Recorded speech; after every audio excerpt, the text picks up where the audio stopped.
2025년 10월 27일 월요일 영상 새벽 기도의 재료로 나오신 모든 분들을 주님의 이름으로 환영합니다. 이 시간 우리의 신앙 고백을 하며 예배 자리로 나아가겠습니다. 나는 전능하신 아버지 하나님 천지의 창조주를 믿습니다. 나는 그의 유일하신 아들 우리 주 예수 그리스도를 믿습니다. 그는 성령으로 잉태되어 동정녀 마리아에게서 나시고 본디오 빌라도에게 고난을 받아 십자가에 못 박혀 죽으시고 장사된 지 사흘 만에 죽은 자 가운데서 다시 살아나셨으며 하늘에 오르시어 전능하신 아버지 하나님 우편에 앉아 계시다가 거기로부터 살아있는 자와 죽은 자를 심판하러 오십니다. 나는 성령을 믿으며 거룩한 공교회와 성도의 교제와 죄를 용서받는 것과 몸의 부활과 영생을 믿습니다. 아멘. 함께 기도하시겠습니다. 하나님 아버지, 오늘 또 새 하루 주셔서 오늘도 이렇게 주님 앞에 나아갑니다. 우리가 정말 말씀 가운데 하나님 앞에 나아가길 원합니다. 오늘 말씀을 통하여 하나님께 더 나아가게 해주시고 오늘을 살아가면서 많은 유혹들 가운데서도 오직 주님을 향한 믿음으로 유혹들로부터 버티게 하여 주시옵소서. 하나님, 우리가 가진 많은 문제들이 있습니다. 재정의 어려움과 신분의 불확실, 미래에 대한 불안함, 또 직장이나 학업, 거기에 또 가정과의 문제들, 이런 많은 문제들을 안고 살아가고 있는데 오직 주님께서 해결해 주시고 또 그 문제들로부터 평안함을 주시옵소서. 어제와 다르게 오늘 주님을 더 만나고 싶습니다. 우리의 선택과 결단 가운데 이끌어 주시고 또 함께 해 주시옵소서. 예수님의 이름으로 기도합니다. 아멘. 오늘 우리에게 주신 하나님의 말씀은 스가랴 12장 1절에서 14절까지의 말씀입니다. 제가 하나님의 말씀을 봉독하겠습니다. 하나님의 말씀을 경청하시기를 바랍니다. 이스라엘에 관한 여호와의 경고의 말씀이라. 여호와 곧 하늘을 펴시며 땅에 터를 세우시며 사람 안에 심령을 지으신 이가 이르시되, 보라, 내가 예루살렘으로 그 사면 모든 민족에게 취하게 하는 잔이 되게 할 것이라. 예루살렘이 에워싸일 때에 유다에까지 이르리라. 그 날에는 내가 예루살렘을 모든 민족에게 무거운 돌이 되게 하리니 그것을 듣는 모든 자는 크게 상할 것이라. 천하 만국이 그것을 치려고 모이리라. 여호와가 말하노라. 그 날에 내가 모든 말을 쳐서 놀라게 하며 그 탄 자를 쳐서 미치게 하되 유다 족속은 내가 돌보고 모든 민족의 말을 쳐서 눈이 멀게 하리니 유다의 우두머리들이 마음속에 이르기를 예루살렘 주민이 그들의 하나님 만군의 여호와로 말미암아 힘을 얻었다 할지라. 그날에 내가 유다 지도자들을 나무 가운데에 화로 같게 하며 곡식단 사이에 횃불 같게 하리니 그들이 그 좌우에 에워싼 모든 민족들을 불사를 것이요 예루살렘 사람들은 다시 그 본 곳 예루살렘에 살게 되리라. 여호와가 먼저 유다 장막을 구원하리니 이는 다윗의 집의 영광과 예루살렘 주민의 영광이 유다보다 더하지 못하게 하려 함이니라. 그날에 여호와가 예루살렘 주민을 보호하리니 그 중에 약한 자가 그날에는 다윗 같겠고 다윗의 족속은 하나님 같고 무리 앞에 있는 여호와의 사자 같을 것이라. 예루살렘을 치러 오는 이방 나라들을 그날에 내가 멸하기를 힘쓰리라. 내가 다윗의 집과 예루살렘 주민에게 은총과 간구하는 심령을 부어주리니 그들이 그 찌른 바 그를 바라보고 그를 위하여 애통하기를 독자를 위하여 애통하듯 하며 그를 위하여 통곡하기를 장자를 위하여 통곡하듯 하리로다. 그날에 예루살렘에 큰 애통이 있으리니 무깃도 골짜기 하다드림몬에 있던 애통과 같을 것이라. 온 땅 각 족속이 따로 애통하되 다윗의 족속이 따로 하고 그들의 아내들이 따로 하며 나단의 족속이 따로 하고 그들의 아내들이 따로 하며 레위의 족속이 따로 하고 그들의 아내들이 따로 하며 시므이의 족속이 따로 하고 그들의 아내들이 따로 하며 모든 남은 족속도 각기 따로 하고 그들의 아내들이 따로 하리라. 아멘. 사랑하는 성도 여러분, 오늘 우리가 묵상할 이 스가랴 12장은 하나님께서 예루살렘과 온 이스라엘에게 주시는 예언의 말씀입니다.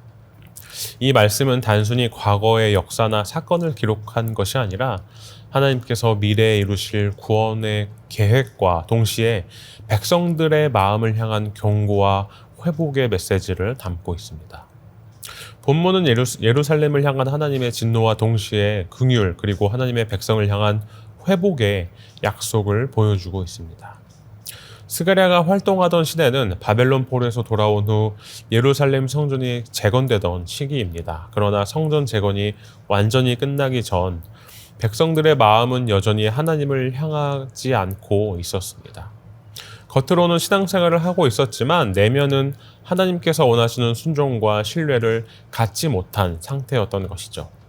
오늘 본문에서 하나님은 예루살렘과 온 유다 백성에게 이 도시를 내가 지키겠다는 말씀과 동시에 그들의 죄와 불순종이 가져올 결과를 예고하십니다. 본문 12장에서는 세 가지 중요한 메시지가 나타나고 있는데요. 첫째, 하나님은 예루살렘과 백성을 향한 진노와 심판을 말씀하십니다. 인간의 눈으로 볼 때 완전히 회복된 것처럼 보여도 마음이 하나님을 떠나 있으면 진정한 회복은 이루어지지 않습니다. 둘째로, 하나님은 동시에 구원과 회복의 약속을 주십니다. 하나님께서 친히 일하시고 백성들을 회복시키시며 그들의 마음을 돌이키시는 날이 반드시 오리라는 희망의 메시지인 것이죠. 그리고 마지막으로 이 말씀은 단순히 고대 이스라엘에게만 해당되는 것이 아니라 오늘을 사는 우리에게도 적용된다는 것입니다. 우리의 마음이 하나님께 향해 있는지, 우리의 삶이 하나님께 순종하고 있는지 점검해야 한다는 것입니다. 오늘날 우리의 삶을 돌아보면 우리는 매일 하나님을 향해 마음을 열어야 하는데 때때로 삶의 무게와 세상 일 때문에 하나님보다 세상과 내 편의에 치우치게 됩니다. 아무리 교회에 나와 예배를 드리고 기도하고 헌금하고 성경을 읽어도 마음이 하나님께 향하지 않는다면 그것은 하나님께서 원하시는 참된 신앙이 아닙니다. 하나님은 형식적 신앙이나 의례만 원하지 않으십니다. 하나님은 우리의 마음, 우리의 삶 전체가 하나님께 향하고 하나님을 신뢰하며 순종하는 삶을 원하십니다. 스가랴 12장은 우리에게 심각한 경고와 동시에 위로와 회복의 약속을 담고 있습니다. 경고만 있는 것이 아니라 하나님의 회복 계획이 반드시 이루어진다는 점을 강조하고 있는 것이죠. 하나님께서 백성들의 죄를 기억하시지만 회개의 마음이 일어날 때 그들을 회복하시겠다는 약속도 분명히 포함되어 있습니다.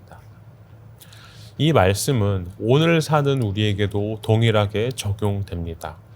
우리가 하나님 앞에서 진정으로 마음을 돌이킬 때 하나님은 반드시 우리의 삶에 개입하시고 회복시키신다는 것이죠. 오늘 이 새벽 우리는 이 말씀을 통해 우리의 마음 상태와 삶의 방향을 점검해야 합니다. 나의 삶이 하나님께 향해 있는가? 나의 행동과 생각이 하나님과 일치하는가? 우리의 공동체가 하나님의 뜻과 마음에 맞게 살아가고 있는가를 돌아봐야 합니다. 스가랴의 메시지는 단순히 역사적 사건을 넘어서 하나님과의 관계 회복과 진정한 신앙의 회복을 강조하고 있습니다. 1절과 5절을 보면 본문은 여호와께서 말하노라 내가 예루살렘과 유다를 치리할 것이라 라고 시작합니다. 하나님은 직접 백성을 지키시고 보호하신다는 약속을 주십니다. 하나님은 단순히 백성을 지켜만 주시는 분이 아니라 그들을 회복시키고 바른 길로 인도하시는 분이십니다. 그러나 동시에 하나님은 그들의 불순종과 죄악을 바라보십니다. 하나님은 우리 삶에서 방관자가 아니라 늘 개입하시고 우리가 잘못된 길로 가면 경고와 교정을 주시는 분이시죠. 부모가 어린 자녀에게 길을 가르치는 모습을 생각해 보십시오. 아이가 잘못된 길로 가면 부모는 막아서 보호하면서 동시에 올바른 길로 안내를 합니다. 하나님도 마찬가지입니다. 우리가 넘어지거나 잘못된 길로 갈 때 하나님은 방관하지 않으시고 회복시키시는 손길을 내미십니다. 오늘 우리의 삶 속에서 하나님께서 우리를 지키시고 회복시키는 손길을 보고 있습니까? 아니면 혹시 불순종으로 인해 하나님께서 경고하시는 것을 지나쳤던 것은 없는지 한번 점검해야 합니다. 6절에서 10절을 보면 하나님은 장차 백성들의 마음을 돌이키시는 날이 올 것이라고 말씀하십니다. 이때 백성들은 죄와 우상을 떠나 하나님을 향한 진정한 회개를 경험하게 됩니다. 하나님은 단순한 형식적 금식이나 의례를 원하시지 않으셨고 마음에서 우러나는 회복과 순종을 바라십니다. 새벽에 해가 떠오르면 어둠이 사라지고 세상이 환하게 보이는 것처럼 마음이 하나님께 향할 때 우리의 삶과 관계가 밝아지고 회복됩니다.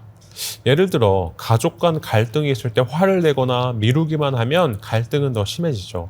그러나 마음을 돌이켜 상대방에게 진심으로 사과하고 관계를 회복하면 상황은 변화하고 평화가 찾아옵니다.